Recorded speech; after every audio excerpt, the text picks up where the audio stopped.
হরে কৃষ্ণ। আগামী 9ই আগস্ট রবিবার পবিত্র কামিকা একাদশী ব্রতের দিন। বছরে 24টি একাদশী ব্রতের মধ্যে একটি অন্যতম ব্রত হচ্ছে এই কামিকা একাদশী ব্রত। তাই আজকের এ পর্বে আমরা এই কামিকা একাদশী ব্রতের মাহাত্ম্য কথা জানবো।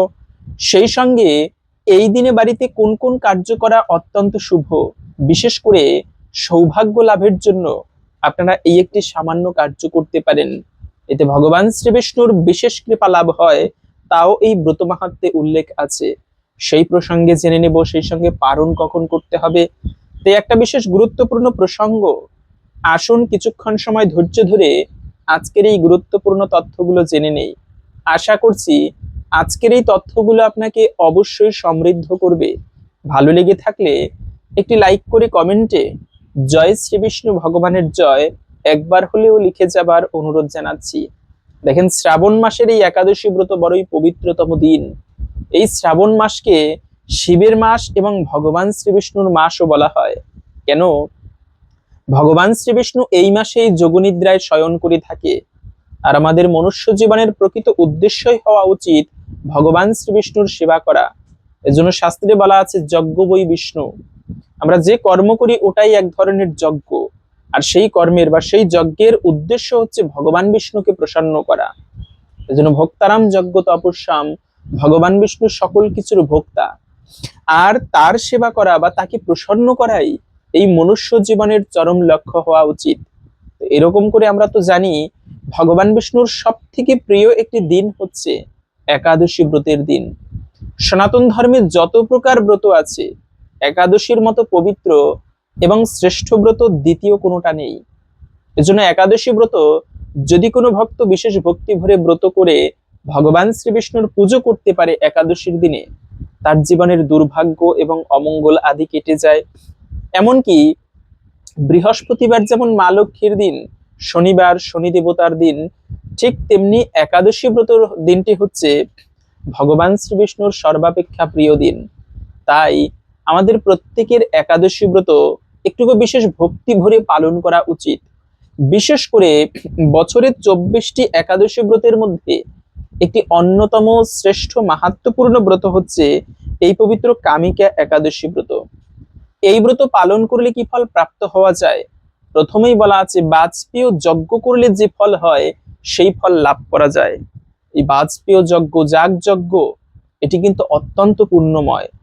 পরিবারে যদি দারিদ্রতা থাকে বা অশুভ থাকে, সেক্ষেত্রে নৃসিংহদেবের যজ্ঞ করাতে পারেন, এতে সেই অশুভ কেটে যায়। বিবাহ করানোর সময় দক্ষ যজ্ঞ করতে হয়। যদিও বা কলিযুগের যুগধর্ম যজ্ঞ নয়, তথাপিও এই যজ্ঞ করানোর একটি আলাদা এবং বিশেষ গুরুত্ব রয়েছে। যজ্ঞের ভস্য যদি কেউ কপালে তিলক আকারে ধারণ করে কোথাও যাত্রা করে, সেই যাত্রায় তার কোনো বিপদ হয় না। যজ্ঞের ভস্য কপালে ধারণ করা অত্যন্ত শুভ। বিশেষ করে আমাদের সনাতন শাস্ত্রে অনেক প্রকার যজ্ঞের কথা উল্লেখ আছে। রাষ্ট্রীয় যজ্ঞ, গোমেদ যজ্ঞ, অশ্বমেধ যজ্ঞ, সোমেধ যজ্ঞ, পুত্রেষ্টি যজ্ঞ, দক্ষ যজ্ঞ, বিষ্ণু যজ্ঞ। তো এরকম করে অনেক অনেক প্রকার যজ্ঞ। যেমন যদি কোনো ব্যক্তির পুত্র সন্তান না হয়, তাহলে তিনি শুদ্ধ কোনো ব্রাহ্মণের দ্বারা যদি পুত্রেষ্টি যজ্ঞ করাতে পারে ঠিকভাবে, ভগবানের কৃপায় তার পুত্র লাভ হবে। এই দশরথ রাজার পুত্র হচ্ছিল না, তখন তিনি ঋষ্যশৃঙ্গ মুনির মাধ্যমে এই পুত্রেষ্টি যজ্ঞ করিয়ে তিনি পুত্র সন্তান লাভ করিয়েছিল। এজন্য এই পুত্রেষ্টি যজ্ঞ অত্যন্ত শুভ। তারপরে সেই ধ্রুপদ রাজা, তিনি পুত্রেষ্টি যজ্ঞ করিয়ে পুত্র সন্তান লাভ করেছিলেন। এজন্য এই পুত্রেষ্টি যজ্ঞের মাধ্যমে পুত্র লাভ করা যায়। আবার অশ্বমেধ যজ্ঞ করলে, জীবনে যদি কেউ 100 অশ্বমেধ যজ্ঞ করতে পারে, তিনি ইন্দ্রত্ব প্রাপ্ত হবে, ইন্দ্রপদ লাভ করবে, স্বর্গের রাজা হতে পারবে সে ব্যক্তি পরবর্তী কালে। এজন্য যজ্ঞের এত মাহাত্ম্য রয়েছে। তার মধ্যে একটা যজ্ঞ হচ্ছে এই বাজপেয় যজ্ঞ। যারা এই একাদশী ব্রত পালন করবে, তবে ব্রহ্মবৈবর্ত পুরাণে এই কামিকা একাদশীর ব্রত মাহাত্ম্যে বলা আছে, সে ব্যক্তি বাজপেয় যজ্ঞ করলে যে ফল হয় সেই ফল প্রাপ্ত হতে পারবে। তাহলে আশা করি বুঝতে পেরেছেন কতটা গুরুত্বপূর্ণ এই একাদশী ব্রত। এবং শুধু তাই নয়, এই ব্রত পালন করলে সে ব্যক্তির এই জন্ম মৃত্যুর চক্র থেকে উদ্ধার লাভ করতে পারবে। আমরা তো এই মনুষ্য জীবন লাভ করে, শাস্ত্রে বলা আছে, নৃদেহ মাদ্যাম সুলভম সুদুর্লভম পলবম সুকল্পম গুরুকর্ণ ধারাম ময়ানুকূলেনা নবস্যতি ঋতম পুমান ভবাদ্দিম নতরেৎস আত্মহা। মানে নরদেহ লাভ করে যে ব্যক্তি এই সুদুর্লভ দেহ লাভ করেও সে গুরুরূপী সুদক্ষ মাঝি বা কর্ণধর থাকা সত্ত্বেও যে এই ভবসমুদ্র পাড়ি দেবার প্রয়াস করে না, চেষ্টা করে না, সে আত্মঘাতী, সে নিজেকে নিজে হত্যা করছে। এজন্যই মনুষ্য জীবনের উদ্দেশ্য হওয়া উচিত ভগবানের সেবা করে, ধর্ম কাজ করে বৈকুণ্ঠে ভগবানের কাছে ফিরে যাওয়া।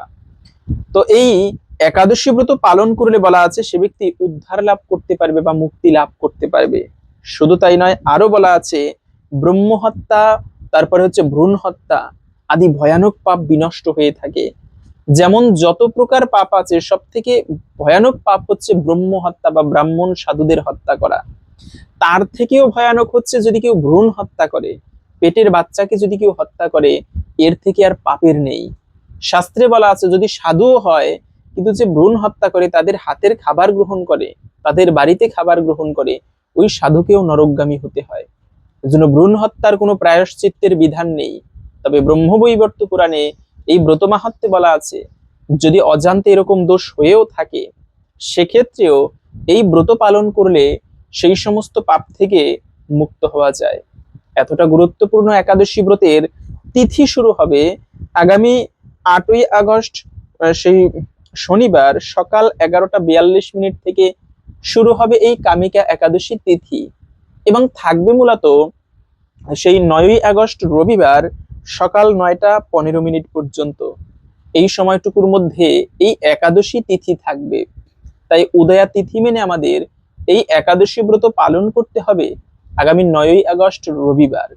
এবং ব্রত যত ভালোভাবে করি, যেমন ব্রত হয় 3 ধরনের, উত্তম, মধ্যম এবং কনিষ্ঠ। সর্বোত্তম হচ্ছে নির্জলা ব্রত করবে। শাস্ত্রে কঠোর বিধান দেওয়া আছে যদি কেউ ব্রতের পূর্ণ ফল প্রাপ্ত হতে চায় তার অবশ্যই নির্জলা ব্রত করতে হবে। এমনও পাওয়া যায় শাস্ত্রের বিধান একাদশীর আগের দিনে একাহার করবে সমর্থরা, যারা পারবে মাটিতে শয়ন করবে, কোনো অপশব্দ ঝগড়া আদি করবে না, একেবারে তপস্বীর মতো জীবন যাপন করবে একাদশীর দিন, একাদশীর আগের দিন এবং একাদশীর পরের দিনে। একবেলা আহার গ্রহণ করবে একাদশীর আগের দিনে এবং একাদশীর দিনে নির্জলা, যদি পারে সারা রাত্র জাগরণ করবে, তা না হলে পরের দিন পারণের দিনে আবার একবার আহার গ্রহণ করবে। এটা হচ্ছে একেবারে সম্পূর্ণ ভালোভাবে ব্রত করা, এতে ব্রতের পূর্ণ ফল প্রাপ্ত হওয়া যায়। তা না পারলে আপনারা নির্জলা ব্রত করতে পারেন, এতেও সম্পূর্ণ ফল লাভ হবে। তবে একাদশী ব্রতের দিনে যদি অপারগ হয়ে থাকেন সেক্ষেত্রে হচ্ছে মধ্যম স্তরের ব্রত, তা হচ্ছে ফল, জল, ঔষধ, ব্রাহ্মণ, গুরুবাক্য এগুলো গ্রহণ করতে পারবে। কিন্তু অনেকে আছে ফল সবজি রান্না করে খায়, এটা হচ্ছে একেবারে কনিষ্ঠ স্তরের ব্রত। যারা পারবেন আপনারা ফল খেয়ে করতে পারেন। ফল খেয়ে হচ্ছে না ভারী কাজকর্ম করতে হয়, পরিশ্রম করতে হয়, বা অনেকে অসুস্থ ঔষধ সেবন করতে হয়, সেক্ষেত্রে আপনি সবজি রান্না করে খেতে পারেন। অথবা এই যে দুগ্ধ দিয়ে ছানা তৈরি করা যায়, দধি তৈরি করে আপনি ভগবানকে ভোগ নিবেদন করে খেতে পারেন।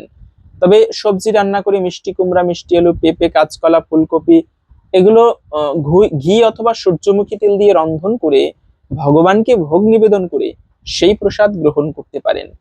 এতেও ব্রতের ফল প্রাপ্ত হওয়া যায়। এভাবে করে ব্রত করবেন। কিন্তু এই ব্রত পালন করতে গিয়ে সেই পারণটা যথাযথ সময়ের মধ্যে করা উচিত। এত কষ্ট করে একটা একাদশী ব্রত পালন করলাম, কিন্তু যথাযথ সময়ের মধ্যে যদি পারণ না করা হয় ব্রতের, তাহলে কিন্তু ব্রতের ফল ক্ষীণ হয়ে থাকে। ব্রতের ফল লাভ হবে না বিষয়টা এমন নয়, কিন্তু উচিত যথাযথ সময়ের মধ্যে পালন করা। কেননা মুনি ঋষিরা পর্যন্ত একাদশী ব্রতে উপবাস করে পারণটা কিন্তু যথাযথ সময়ের মধ্যে করতেন। তো যেমন অম্বরীশ মহারাজের একটা কাহিনী পাওয়া যায় এই পারণকে কেন্দ্র করে। সেই দুর্বাসা মুনি তিনি পর্যন্ত অম্বরীশ মহারাজের চরণে অপরাধ করে তিনি সেই ত্রিভুবন ঘুরে বেরিয়েছিলেন। কি হয়েছিল, অম্বরীশ মহারাজ তিনি রাজা, কিন্তু ইতিহাসে পাওয়া যায় এই অম্বরীশ এতটা কৃষ্ণ ভক্ত যে নিজে রাজা হয়েও প্রতিদিন নিজের হাতে ঠাকুর সেবা করত।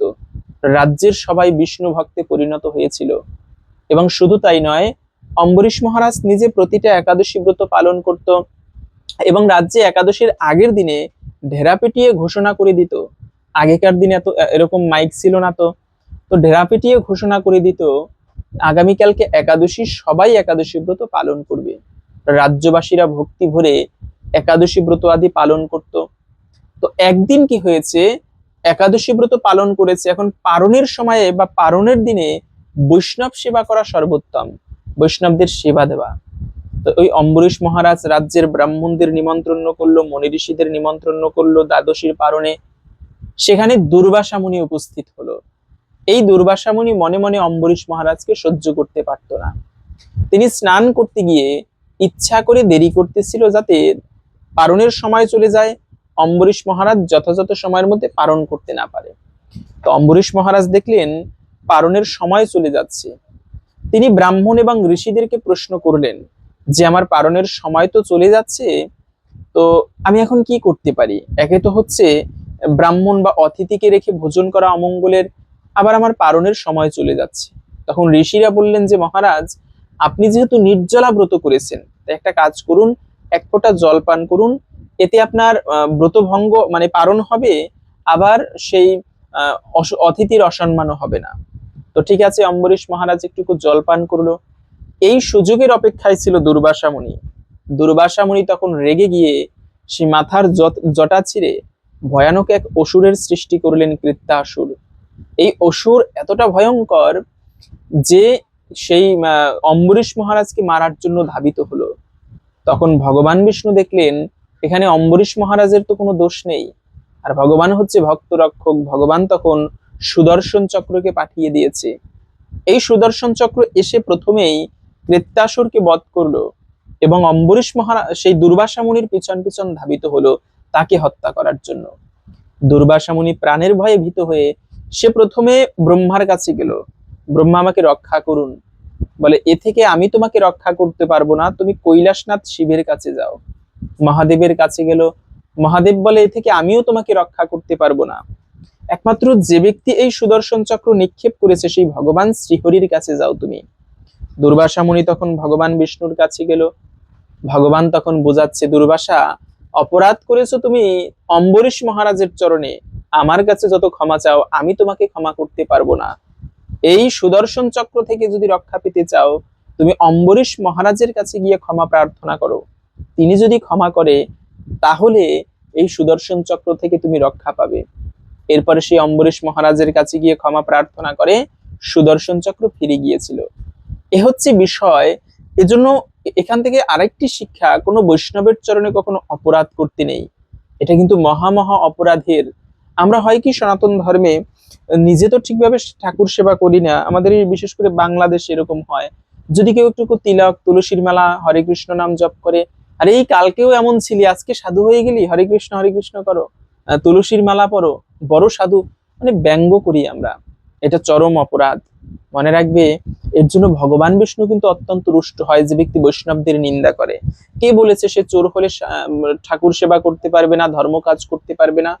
বরঞ্চ চোর হলে কি সাধু কি চোর কি বারবনিতা মানে মানে বিশ্বা, সবাই ঠাকুর সেবা করতে পারবে। ঠাকুর সেবার সবার অধিকার আছে, যে করবে সেটাই মঙ্গল, পরম মঙ্গলময় কাজ এগুলো।